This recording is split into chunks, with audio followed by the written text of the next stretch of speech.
All right, we're recording. All right, today we're going to be discussing inbound call routing. So this is going to be calls that are coming into your business, into the IP office, and how the IP office handles those calls. And better understanding of that will better serve your business. So we'll just jump right into it. My name is Paul Fragway. It's pronounced Way, W-A-Y on the end. I've been with Agility for a couple of years now. I've been supporting IP Office for over 5 years. Wanted to introduce myself. Most of you guys I think I've met, but there's a few out there that I haven't, so maybe one day we'll run into each other. So the IP Office can receive lines in multiple fashions.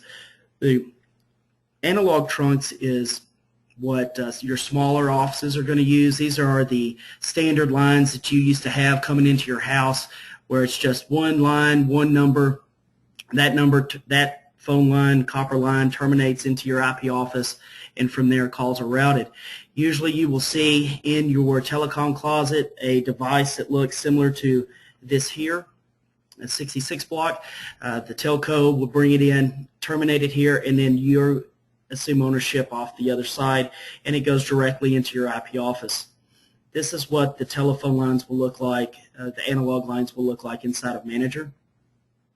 So you will have an entry here for each port that you have on your phone system, but that doesn't necessarily mean that you have an analog line going into it. So if you had, in this case, we see there's 4 ports, but maybe we only have 3 analog lines coming in. So that's good information to know.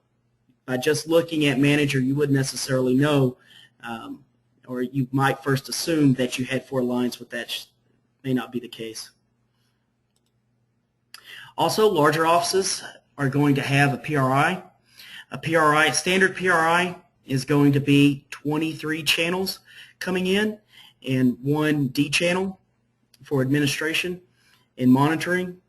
The 23 channels, that doesn't necessarily mean that you'll have 23 numbers. That is how many concurrent calls that you can have active on the PRI at once, whether it's inbound or outbound, but these are concurrent sessions that you have to the outside or to the PSTN. This is what you would see inside of Manager as a PRI line. Again, this is the port that you have on the IP office. It's not necessarily how many PRIs you have. So you can have multiple PRIs, but if, let's say, you saw two entries in here for a PRI port, but you're only utilizing 1, you would need to determine which PRI you're actually using before you go in there and configure it. And then we have SIP trunks. SIP trunks have started coming out over the last, I don't know, they've been around for a while, but they're starting to gain popularity. More and more customers are requesting them and using them. There's some cost savings there. It's basically what everybody will be going to eventually one day in the future. If you are currently on SIP trunks, you need to take note that there are security concerns there. We've seen this already. Those lines are connected to the internet prior to going to the PSTN. As you can see in this graph here, those systems need to be locked down. So if you are currently on SIP trunking and you have concerns there of maybe toll fraud, then get with us and we'll take a look at it and make sure that we have at least the IP office piece of it locked down, so it can secure your business. Also inside of Manager, this is what your SIP line would look like if you go in here. Again, guys, I'm going to get into some of the Manager and show you the call, how it routes, how these calls route, but at any point if you have questions, go ahead and hit me up with those. Let me check to see if I have any. None yet. So we'll just jump right into it and get off of this PowerPoint.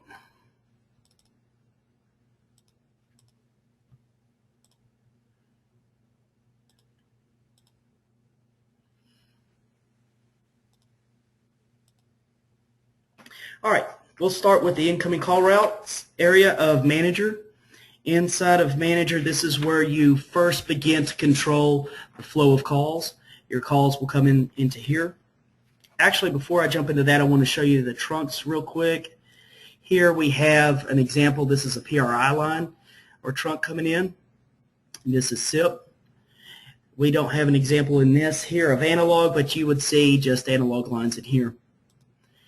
Now these are the line number, okay, and then 17 is the line number for the SIP line. Over here for the PRI, this right here you would want to show in service, because this is a demo config that I have. It doesn't say in service, but if you are a PRI customer, your active PRI will show in service. If you had multiple PRI lines in here and you only actually have one PRI coming into the IP office, it's the PRI that shows in service that is the one that you are using. If it shows out of service, that's just the empty port on your IP office. So anytime you're going to be making changes, you would go to the one that shows in service. Okay.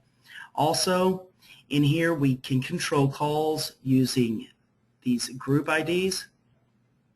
Okay, so you can control your incoming and outgoing calls. It's a way to partition calls across these lines. You can do the same thing with your SIP trunks and also your analog lines. So I want to bring this to your attention because it's going to come into play here in a minute with some other piece of the configuration. No. All right, we'll go to incoming call routes. Now, in your incoming call routes, there's a few things here. You can take an incoming call route and you can point it to an extension, you can point it to a hunt group, and you can also point it to short codes. Those are the three main destinations that we're going to cover today. So let's jump right into that. Here we have a number, and you'll see, going from left to right, you'll see that we have the line group ID. This is going to match your trunk that we were looking at over here. So I don't know if I have one that is matching line group 0. Yes. So any calls coming in on this SIP line or the SIP trunk, okay, that matches this 0 group ID is what is going to match up over here. So these numbers are coming in on that SIP line, okay? So that's what this group ID is matching here. It's not necessarily matching the line number. This is a different number. A lot of times those get confused. But this is actually matching the group ID number. Okay, this is the incoming call. This is the call. This is the DID. We refer to them as DIDs. A lot of you guys also think of them as just your telephone numbers. These are the numbers that you purchase from your carrier. And these numbers will match the incoming call and then point it to a destination. So that number there is pointing to a vacant destination that we have on the system. Since that's vacant, let's get to a different one. We'll go to this one here. Okay, so we'll just kind of go down from top to bottom. We'll hit the main fields here. Barrier capability. This is going to be a voice call. You have an option here for other things, but technically what we're talking about today is going to be voice. Okay. The line group ID, this number that we're going to be controlling the routing for, needs to match the line group ID in which that call is coming over, which trunk it's coming over. So in this case, it's 0 for that SIP line. Okay. The incoming number itself. These are the digits that are going to be presented by the carrier to your IP office, and these are matched from right to left.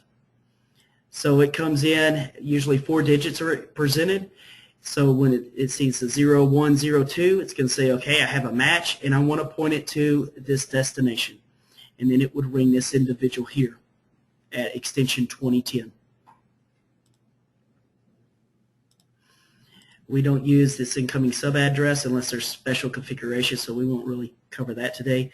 The incoming caller ID, there's also a scenario which we'll cover where you can match on the caller ID itself, and we'll talk about that more here in a minute. Priority, the priority you can say, okay, calls that are coming in on this number have a higher priority than other calls, and the default is low, but you can increase the priority on specific numbers. that's useful when it's hitting different groups. Tag, this will be presented on the destination's phone. So right here, we could say like, let's say your business, you have multiple business fronts, and maybe you have multiple numbers, and one number may represent business A, and another number may represent business B, but you have the same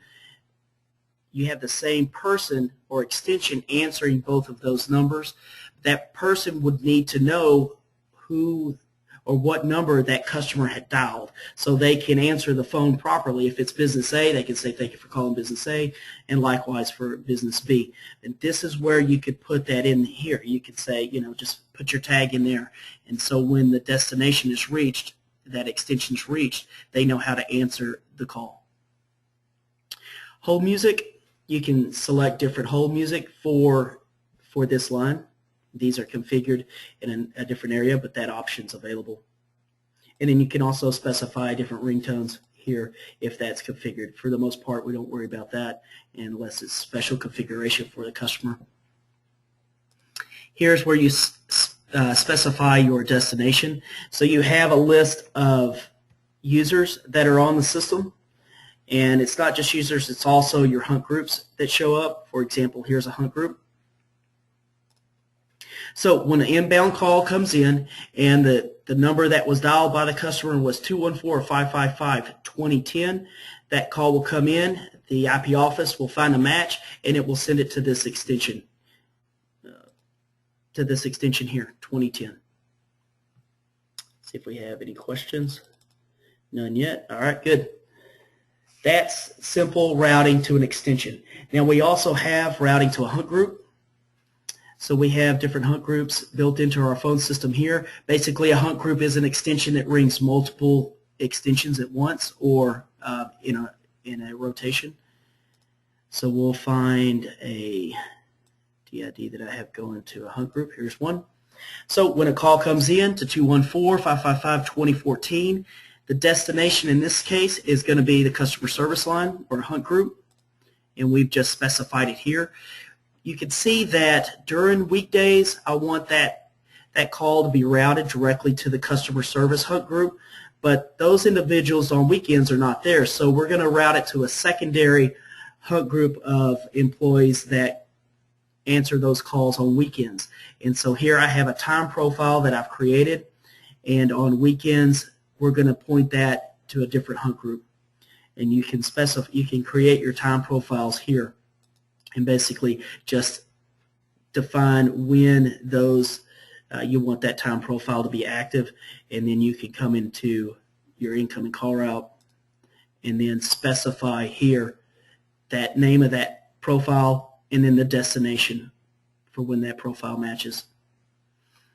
So it's a weekday, so it's going to go to 201 customer service. So we'll go over to this hunt group. There's 201 customer service. Expand this. And you can see that the ring mode is collective call waiting, which means it's going to ring everyone in this hunt group at once. And since this is a vacant user, we probably don't want to have them active in the hunt, so we'll remove that. We also have an overflow for this hunt group. So if all of these individuals are busy or unable to take the call, the overflow hunt group is going to be the level 2 desk, and that's going to be these individuals here that catch all of those overflow calls. Does anybody have a question on any of that so far? All good? All right. I think we're all good. All right. That's some basic call routing to extensions and hunt groups. Now, routing to shortcodes. This is a scenario where we can pass a call over to Voicemail Pros for additional advanced call routing, and we'll have a couple set up here. This right here, let's say, is going to be the main line that we have for our business, and it's going to be our main attendant. So when calls come into this number, it goes to destination *900. And I know a lot of you guys probably see this in your systems now and wonder what or where that's going. So the way to track that down is that's a short code. The star 900 is a short code. You'll go into short codes here and locate star 900. We see star 900 is pointing to Attendant, and that's a voicemail node. That indicates to us that it's going to Voicemail Pro. Now, Voicemail Pro is the preferred licensed edition for voicemail. If you had embedded, you wouldn't necessarily see these short codes like this, or it wouldn't go to Voicemail Pro. Here I have, now this is a name-based system, which means that it's going to send it over to Voicemail Pro, and at that point it's going to find a short code call flow with the name Attendant. Okay, so we'll go here, short codes, and we see Attendant.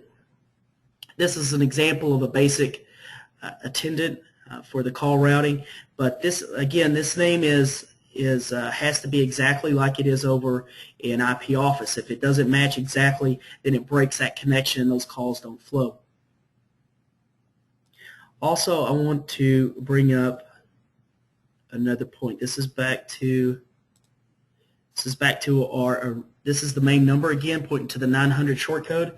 What's important is if you have any DIDs that are going to a short code, to put in a fallback extension.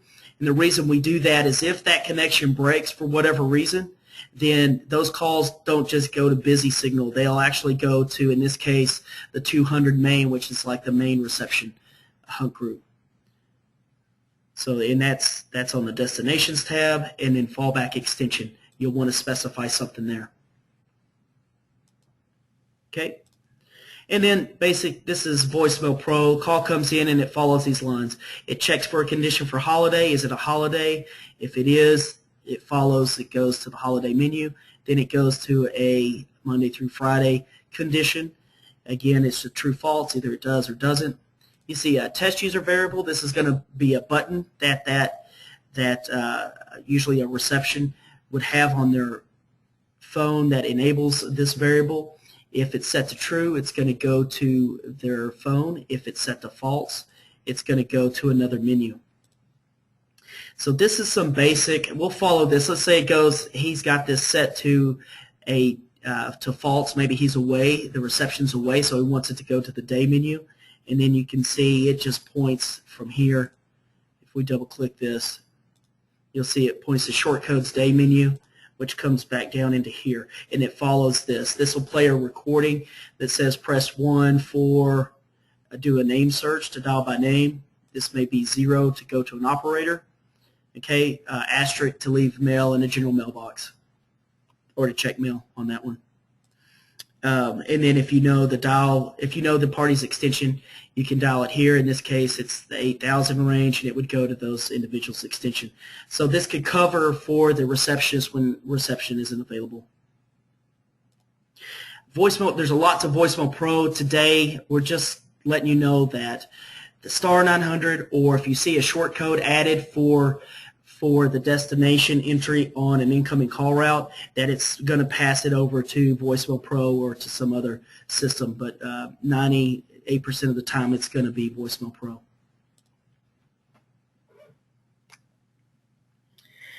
Also, there's a few things. If you have a PRI, okay, these are going to be numbers. You enter your numbers in here, okay, into this field here, the incoming number. You can enter in any number you want, but just because you enter it in, obviously that doesn't mean that you own the number and that number is going to be coming to you. You have to have purchased the number. The same thing is true is, what if you didn't enter the number in? Does that call just go to busy signal? Well, no, it doesn't, because we have a default route. The default route here is catches all numbers that we don't have an entry for. So in this case, our incoming number is left blank.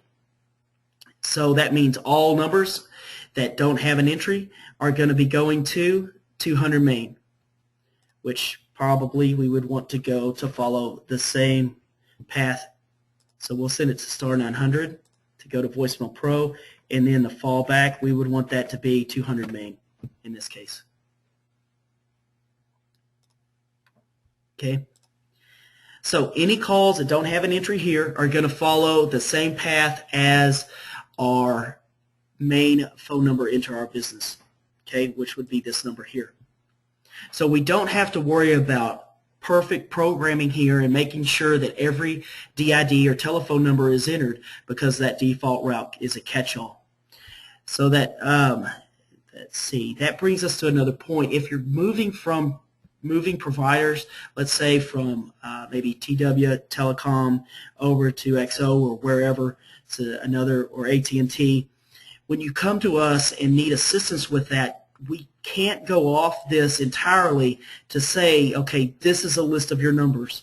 A lot of times customers ask us, what are our numbers? Well, your bill is going to be the true list.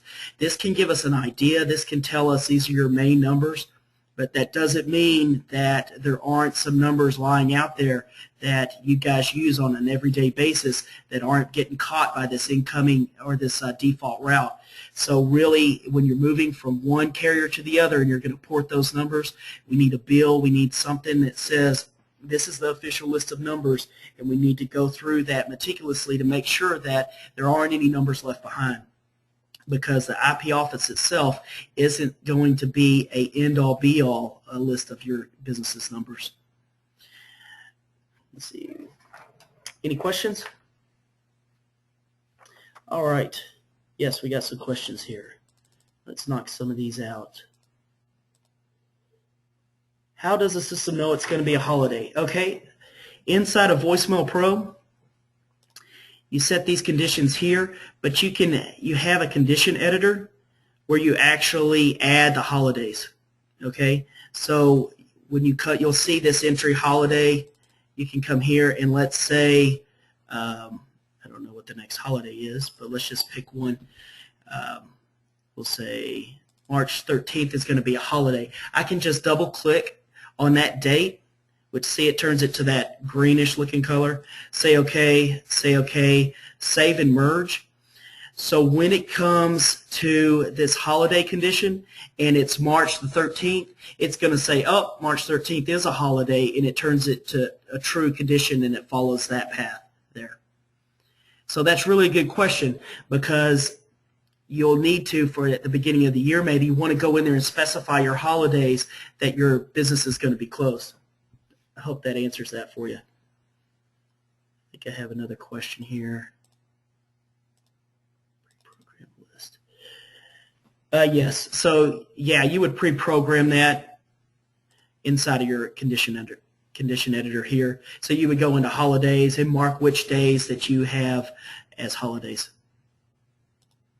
Let me know if that doesn't answer your question.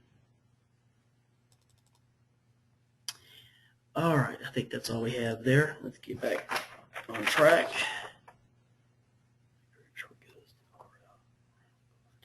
Okay, so there's also scenarios where maybe you're getting calls into your business that are unwanted, or maybe you want to route calls from a specific number to a different location. All right. So let's take this scenario here. And we have. Okay, so if you are receiving calls into your business and maybe they're unwanted calls, you can route based off of caller ID. So instead of, in this case, we're not necessarily worried about the number that they dialed. So we put an asterisk in there. That basically is a pass. So it says, don't match here. Go to incoming caller ID. So this is the number from the outside that's calling into our business. This isn't a number that we necessarily own. This is the number of the individual that's calling your business that you want to block. Okay? So we configure it in this way. It's going to be any voice because it's going to be a voice call. It's going to be a number that's coming over our SIP line because it has a group ID 0. It's not going to match the number dialed, but it's going to match the caller ID that's coming in, and there's that individual's number. And then we're going to point it to a destination.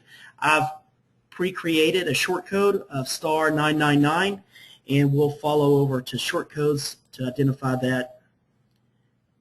Here we go. It's in here somewhere. *999, and it's going to be barred. So when that individual comes or calls into our system, it's going to match that 10-digit number, and it's going to point it to the destination of *999 or 999, and then the caller will just hear busy tone. You can do other things with that. If you wanted to route that call, you can create a separate short code, route it over to Voicemail Pro, maybe forward that number to another location. But however you want to handle it, in this case, because it's an unwanted number, we barred the call. We could take another scenario here. Let's say, I didn't finish configuring that. Give me 1 second. We'll go to level 2 desk. So let's say we have an individual that's maybe a VIP customer, and we want to treat that customer a little differently. We don't want to bother that customer with him calling into our level 1 desk and maybe be asked routine questions that might annoy him. So what we would do in a scenario like this is we could create another match on his specific number, our VIP customer. So it's not going to match the number that he dialed into, but it's going to match his caller ID number. And then it will send him over to another hunt group. He's going to go straight to our level 2 desk where we have maybe more experienced techs that can assist him with his questions. So he's getting treated with a little better priority. Okay, there was quite a bit there. Does anybody have any questions on that? So far, so good? Good.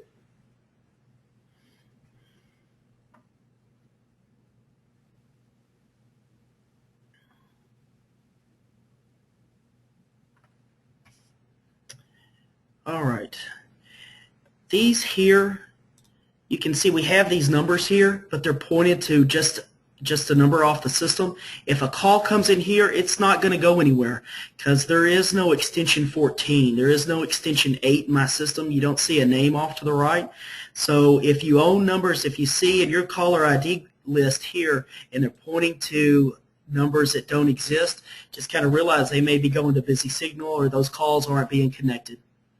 Okay.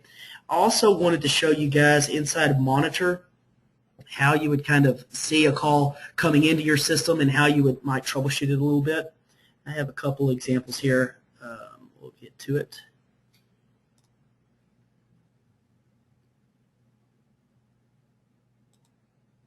I hope you guys can see that. So what we've done here is I had an active trace of Monitor going, and if you've ever seen Monitor, items are just scrolling through the screen pretty quick depending on how active your system is. So what you can do is once you know the calls come in and you know something about that call, if you needed to troubleshoot it, once you know the call's taking place, then up in Monitor it has ability to pause that session. And you can bring up a find, so just go to Edit Find and search maybe the last 4 digits of either the number dialed or the individual that was calling in, their last 4 digits of their caller ID. So in this case, that's exactly what I did. And this is where the call initially hits the phone system here. All right, the calling number was here. We got this blacked out to protect the innocent, but I did a search on the last 4 digits, okay, and that brought me to right here at the top of this logging. All right, so the call came in and it hits the phone system. Here we can see the number that they dialed. So the called party is the number that you own on your phone system that the calling party dialed. That the calling party dialed here. Okay. Then you can see down here it comes to sets a best match.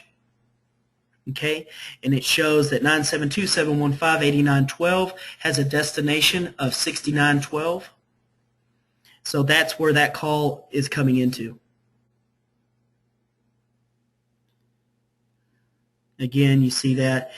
You see a lot of information here, but the main thing that you see is that the target was successful. So that call actually went through. When you see this information down here, this is more information. This is just continuing the ring cycle here, but you know it was a successful call.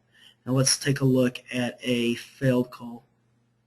I did the same thing. I pulled up Monitor once I knew the call was complete, or in this case it failed. I paused Monitor, and then I did a search on the I did an edit find, and I did a search on the last 4 digits of the number calling in, but I could have searched on the number that was called as well. In this case, I see that here it came in. Okay, came in on the PRI. In this case, ISDN is going to be a PRI line. Again, we have the call number. This is the number that you own. The calling number, this is the number of the individual that called in. All right, it's going to do the lookup. All right, it finds a match. In this case, the match was destination 325. Well, there is no extension 325 on the system. You get the target not dial plan, and it fails, and it ends. So this kind of shows you when you see the blue scrolling through and it looks similar to this, those are usually incoming calls into your system. So a lot of times we may get a call where you tell us that our phones are down. Well, what we'll do is we will pull up Monitor. One thing that we may do to troubleshoot is we'll pull up Monitor and see if we see those calls hitting. If we see them hitting, we know it's an issue with the IP office. If we don't see anything in Monitor, then we can start to narrow in on the carrier as being the problem. Symptoms that you may see if it's a carrier problem is you guys are able to call extension to extension, but you can't call out. That's usually the first clue that it's going to be a carrier issue. But this would be another thing, another step that you could take to identify where the problem lies.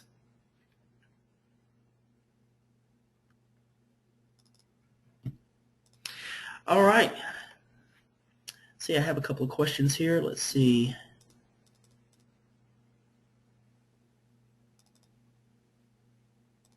How do you bring up the monitoring tool? You have tools inside. You go to your programs list, and you go to IP Office, and you'll see in here Monitor. I don't have an IP Office right this second that I necessarily want to connect to, but you would go to Select Unit, and then you would put in the IP address of your IP Office and click OK. And then you'll see scrolling going pretty fast through there. This is the pause button that I was referring to. So once you've got your capture, you can freeze it here or pause it, and then you can do your search. I do a Control F. I put in the last 4 digits of the number I'm searching. It takes me right to that area of the trace. You can also do an edit find. Let's see.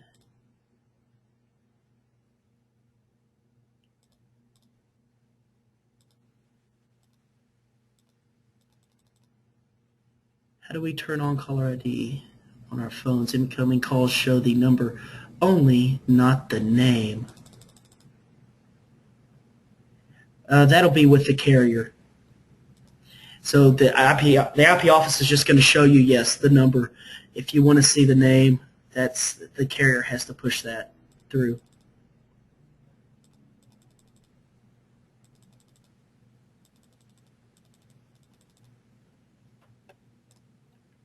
Also to touch, you guys had asked about monitoring. You also have another tool that you can watch. System status is real good. You can open that up and also see under active calls. You can see inbound calls as well through there. I don't have any screenshots on that to show you right off, but I'll let you know that that's available. All right, guys, that's wrapping it up. This was just real basic inbound call routing. We're going to do other videos on Voicemail Pro where you really get into how do you create these auto attendants, how do you record the greetings and map those. That'll be on the schedule. Let me just check if we have any more questions. Okay. How do you recruit?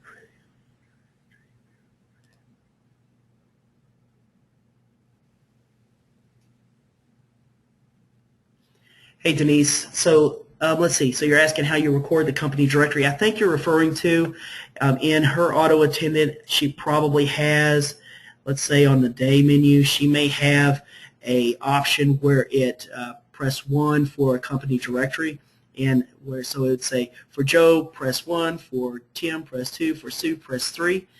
And I assume it's like that company directory that you're referring to. What I would do is I would trace those calls. If you're re-recording the company directory and it's not playing for calls that come in, then you're probably recording the wrong greeting on a different auto attendant in your system. So I would begin by starting out with the number that individuals are calling to hear your company directory and following that exactly. So star 900, and then say, okay, star 900 is going to go to find it in your short codes. In this case, let's see, star 900 is going to go to Attendant. Remember, I told you that is a name-based system. So once you get over to your Voicemail Pro, under short codes, you want to find that exact word, Attendant. If it's different at all, then that's probably not the auto attendant you need to be looking at. So it's very important that it's exactly the same. Once you find it, follow the conditions. Okay, follow where that call is ending up. If it's going to ending up on the day menu, you open this up, you say specific, that's exactly where that's going. So it's going to short codes day menu. Okay, then you would find your day menu, and in here you would have a menu that would show your company directory, and that's the recording that you need to update, which is going to be right here. Okay. But if that doesn't answer your question, get with our support group and they can walk you through it. Let's see.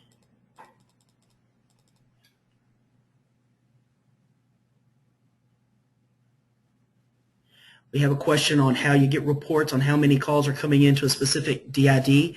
That's a separate software package that you can purchase. So get with your sales rep on that. She can get you information on different applications that can track that type of reporting. Usually in scenarios like that, you have a call center, and it's going to be some call center package that can help you with that.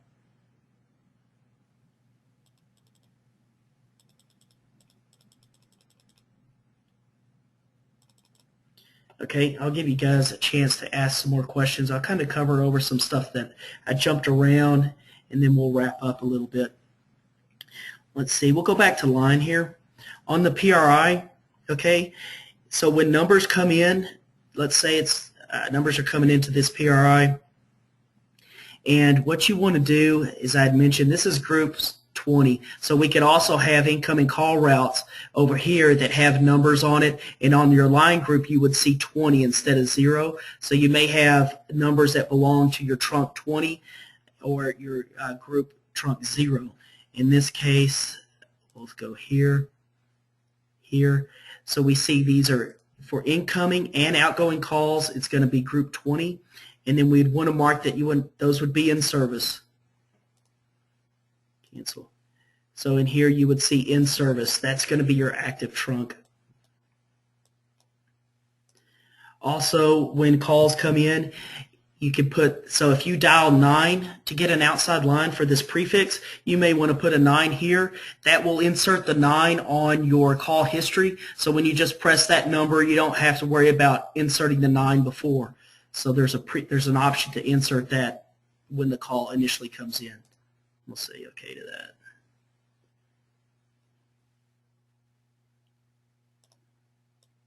Some of this is settings that you would work with your carrier to have set up. You wouldn't want to mess with much of that. This would be something you guys might want to check that you have. By the way, when you make changes to the PRI settings, this is going to require a reboot.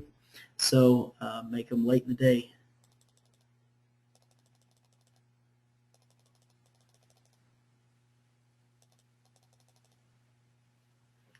All right. Let's see. Also on the SIP lines, you have the same ability to identify. Here's the incoming group number. Again, the incoming and outgoing group number is different from this line number. So if you're trying to track down routing based off your your incoming call routes, and you see a 0 here, or maybe you see a 17, and you go up here and you say, oh, it's this. No, not necessarily. You need to make sure that it matches on the, that's not showing. It needs to match here because that's really where that number resides. It's not going to match on that line number there. Let's see if I have any more questions.